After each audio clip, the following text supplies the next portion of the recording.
aho niho ukuri gutandukaniye n'ibinyoma. Ibinyoma umuntu araza akakubwira ibikunezeza ariko ntakubwira aho ruzingiye. Yewe mubwira ubuhanuzi hakubwira n'aho ruzingiye. Amen. Kugira ngo nukwamira aho ruzingiye wakire bwa buhanuzi, kugira ngo nunesha aho ruzingiye wakire bwa buhanuzi.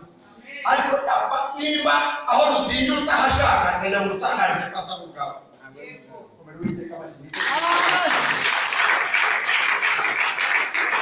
Yesu nashimwe cyane. Bibiliya ivuga iki? Iravuga abantu banjye barapfuye. Ikirishe utamenya ubujiji. Iravuga turaha kugira ngo duhunge urupfu rwo kutamenya. Amen. Biragatsindwa gupfa bageze ku ishuri. Ikintu cyoraje Imana ku barokore b'iki bapfiriyeho bigira. Umuntu agapfa yaje ku ishuri rimwe na rimwe azize kutamenya icyamuzanye. Waje hano kugira ngo wige, nurangiza nawe ujye kwigisha abandi. Nicyo Yesu yakuzaniye. Ntabwo tuza kumusaba ibyo dukeneye, arabizi ko tubikeneye. Ahubwo ibyo dukeneye azabiduha kuko natwe twakoze ibyo dukeneye. Ako kandi kumve neza umenye aho byapfuye n'ingaruka zawe aho byapfuye, kuko byarapfuye mu Banyarwanda. Byarananitse, byarapfuye kandi bazi aho byapfuye. Byaranaboze. Imisozi murayibitse. Niba abantu basenya ni mwebwe, ni twe, ariko nitwe wagira ngo Imana ntikora iyo dusenga. Ndetse nicyo giteye abantu kubivamo, abandi barayisezeye bagenda bayisezereye kanyari. Imana nayo kugusezeraho n'utabikora. Abayisezera ajya ntiwambaze ntiwuhaze. Kubera iki? Amasezerano agenda mwarajuju. Yewe ntibigomba no kwandikwa amasezerano yo muyafata no mu mutwe. Babarinde Matayo yenda 3, Matayo 4, ibyo bita ngo byose ndabiburiza. Ariko nta muntu wibagirwa iguhaye imodoka akira, umugeni akira, umugabo n'ibyo bigomba kujyana bisha by'Imana kuko agenda zuzuye. Amasezerano ni meza. Neza kugira ko amasezerano agereranywa n'ikibando ku musaza. Umusaza umugejeje ku musozi ukamwambura ikibando ugapfiye hasi aratomboka, ariko apfa ubaka abantu agashyira hasi umusozi arawureba. Imana izi urugendo turi mu rwarimo. Iyo mpamvu isezerano ari akabando ko kugira ngo dukomeze tugire morale aho tuba turi. Bivuze yo gusezerano ni byiza, ndetse ni nacyo Abayuda barusha abandi, barusha ko babitse ako kabando. Kubera Uwiteka bati ni byiza. Amen. Yewe ndetse bamwe bafite ariyo, abandi barufite amahuri. Ariko iby'amahuri n'ariyo ntacyo byose byari bitwaye. Uwayibesheye niwe bazabona. Wewe wanditse ayo mahuri nta kibazo ufite. Uwayakubwiye atavuye ahariho niwe bazibona ni ahubwo wowe wabwiwe ariyo n'atariyo, kuko utanazi ko atariyo. Amen. Ayo masezerano arabagaye cyangwa y'imifatano. Sezerano ry'Imana ntabwo Imana ari yizana ni wowe ujya kurifata mu biganza by'Imana. Ntabwo ari ikugemurira, hari intambwe utera yo gusatira amasezerano. Iyo utayiteye Imana irakiranuka. Amen. Rero ndagambye ngo ikintu cyishe Abanyarwanda bayisenga amanywa na nijoro, ariko ntabwo bazi aho bayishakira. Ndetse niba abantu wajyana Imana nikora ni twebwe pe.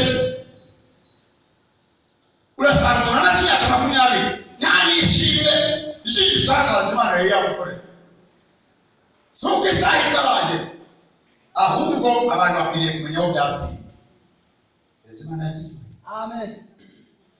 Yesu ashimwe cyane. Amen. Imana iyo ivuga isezerano irakubwira igashyiraho n'akadomo kuko bizagenda. Amen. Igashyiraho na kondisiyo. Uruhare rwawe iyo ivuga isezerano ariko ntiyarangiza idakubwiye uruhare rwawe ugomba gukora muri iryo sezerano. Ndetse iby'isi bishushanya iby'ijuru. Amen. Iyo umuntu aza mugakorana kontara yo kuba iyo atubahirije kontara musesa amasezerano. Ibyo rero Imana nayo ntabwo yaretse kubitubwira. Niyo mpamvu muri Zaburi ya 3:25 siko bizaba bategereza Uwiteka kuba mu masezerano. Ariko abayavamo bazakorwa n'isoni. Arasezwe. Esa kukaga bakubwira. Ibyisi bishushanya iby'ijuru. Ariko Imana itandukaniyeho n'abantu. Nuko iyo ugarutse yongere ikaguha ya kota. Niba ugaruka mu ngarukire nanjye ndabagarukira aho nitandukaniye n'umwana w'umuntu. Iyo ugarutse ryasezerano urarikomezanya ugahomba ko wikereje ariko Imana irari gusubiza mu izina rya Yesu. Komera Uwiteka abashyira ku karuhuko.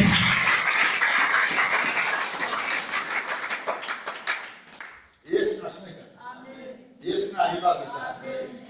Dufite ikibazo cy'abantu bumva amasezerano ntibumve kondisiyo mu masezerano. Ndetse bakaza kuba ko abantu bavanye aribo bavanye bakumvise Imana yavuze nabo. Abantu barihutira kumva ikivuze gihwanye n'irari ryabo ariko ntiwumve ikiba saba mu isezerano kizatuma isezerano risohoza. Ese ako kantu ntigakenewe mwawumvise? Imana iyo ivuga isezerano ntishobora gusoza itavuze ariko haba mu ijambo haba mu buhanuzi bumanutse hejuru ariko igomba kuzamo. Amen. Imana ikabwira umukobwa ngo kuko wanyiriwe imbere nakubonye nguhaye urugo n'umugisha ariko witwara kugira ngo rwa rugo ruzasohore ni uko ubanza ukarwana no kwitwara neza. Hanyuma uwabwiwe agahita yiyumvira umugabo cyangwa umugore ariko ntiyumve kwitwara ikaraho ruzingi. Tumaribize yarangiza ariyo bakimubwira akabara kugende akireba kumuryango akabasomye karori kwaba gusomana gusa nta kibazo ukora byose kandi ngo irarira irakura ikabyara akaba asomye na marimo mbara wari wahuriye mbego yitwara rikeri bizamurugo n'umugisha akabasomya aho uzazi agahura na Piyeri wahumwe Egypte ikabivuyemo. Umurikire neza yamara kuvamo Uwiteka agahita bati bitwanira abivuyemo ntaha avuye muri amasezerano Imana igahita wese yari mubwira urugo rw'umuntu rwese ndamuhuye ko n'ubundi bararanya rufite urugo yiha uyu atamenya aho byapfiriye yabona bitiza Imana yavuganye nawe reka ntibyuwe tugambanire kwitera umusonga ibyuma icyamujyanye si ukuyamanika ngo avuye ngo Mana nje kwihererana nawe nakoze ubusa nararwihaye mbabari none umpe rwa rundi bambwiye ibyuma ngiye kuyibwira ngo Mana ntacyo wabwenge nanjye ushishije mu buhanuzi cyarezi ntacyo wabwenge nanjye wa Mana cyangwa kubwiza ukuri nuko tuyirega imbere nayo wayibwira ko yasomanye na bari mu Rwanda ntayibwira ko yasomanye na Hozaza ntayibwira ko Karoli batakiranye bimwe agashyiramo isosi mu masezerano ariko hari icyo bavuganye gusomana na Karoli bahanyuwe yamubwiye kujya gusomana na Karoli yamubwiye kujya gukura n'igitoki imbere ya Piyeri none icyo Imana turenda kwifata mu ijosi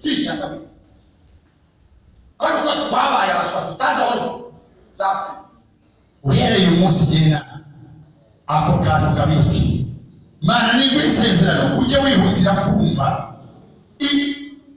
kondisiri mwisezerano urwane n'iyo kondisiyo hamwe n'Imana iguhaye kuko soze ishoza numara kurwana n'iyo kondisiyo utsinde nurangiza uhita uhabwa isezerano uyisore nk'uko Imana yarejeje mu gihe gikwiriye komera Uwiteka abashyigikiye nicyo gikwiriye kugira ngo tubwire abantu bamenye aho byatsinze